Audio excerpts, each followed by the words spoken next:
Iman dan akal, mana yang diutamakan? Suatu renungan singkat komunitas Kristen. 1.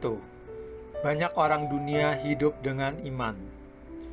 Pada bulan April 2021, di tengah pandemi COVID-19, dunia dikejutkan oleh festival keagamaan di India. Mereka mempercayai bahwa mandi di Sungai Gangga pada festival ini akan memberikan kesembuhan bagi yang sakit dan membawa rezeki. 2. Doa yang dikabulkan dan tidak dikabulkan. Kita banyak mendengar banyak doa dikabulkan, tetapi kita juga mengetahui banyak doa dan keinginan orang percaya tidak dikabulkan. Pada bulan Agustus 2020, media melaporkan bahwa sebuah gereja di Seoul mengadakan misa tanpa mentaati protokol kesehatan. Akibatnya, ada 319 orang tertular virus COVID-19. Jemaat dapat berdoa mohon perlindungan, tetapi Tuhan memiliki kedaulatan dan hikmat untuk mengizinkan sesuatu yang tidak baik terjadi. 3. Apakah semua doa dan permohonan itu baik? Pernahkah kita sadari bahwa Tuhan lebih mengenal kita dan lebih mengetahui segala kebutuhan kita daripada diri kita sendiri?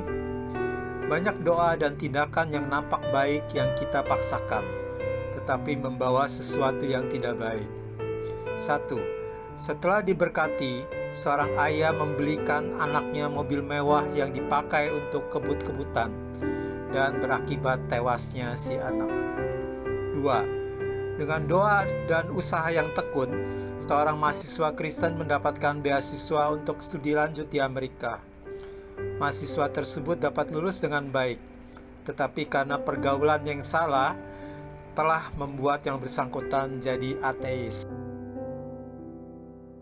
4. Iman dan akal dibutuhkan di dalam hidup. Di Alkitab tertulis, bila kita memiliki iman sebesar biji sesawi saja, tidak mustahil bagi kita untuk memindahkan gunung. Tetapi Yohanes 15 ayat 7 juga mengingatkan kita harus tinggal di dalam Kristus dan firman-Nya tinggal di dalam kita agar kita dapat menerima apa yang kita minta. Mengenal Yang Maha Kudus adalah pengertian. Jika kita terus mengejar pengertian dan hikmat yang adalah Kristus sendiri, kita akan memperoleh hikmat, pengetahuan, dan kepandaian yang akan menjaga, memelihara, dan memimpin hidup kita. Saat sakit, kita perlu makan obat yang tepat agar sembuh. Jika kita ingin memiliki uang, kita perlu mengetahui bagaimana kita harus bekerja. Dengan memiliki hikmat, kita menyadari dalam bekerja dan berusaha, kita memerlukan anugerah dan penyertaan Tuhan. Tidak semata-mata melangkah mengandalkan kepandaian dan usaha kita sendiri.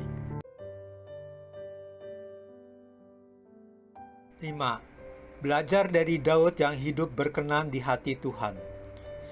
Daud hidup dengan iman dan akal yang sepenuhnya diarahkan kepada Tuhan.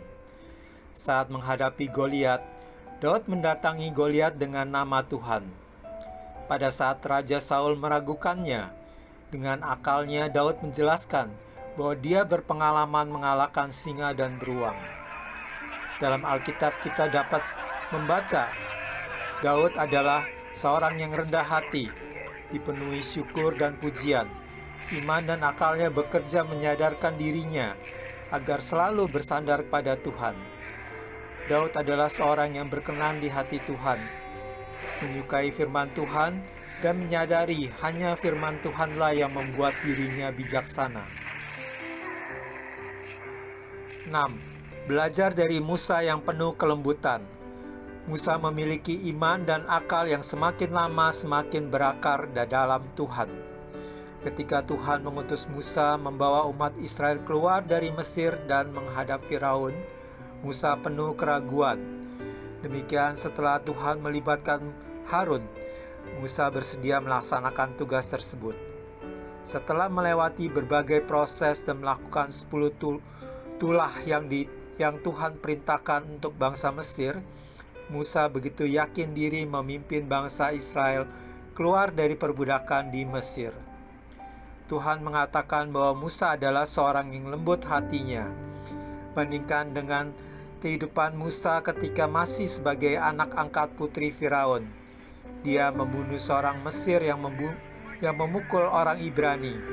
Setelah diproses Tuhan, Musa berubah menjadi seorang yang memiliki hati yang sangat lembut. Musa begitu sabar meminta pengampunan Tuhan untuk bangsanya.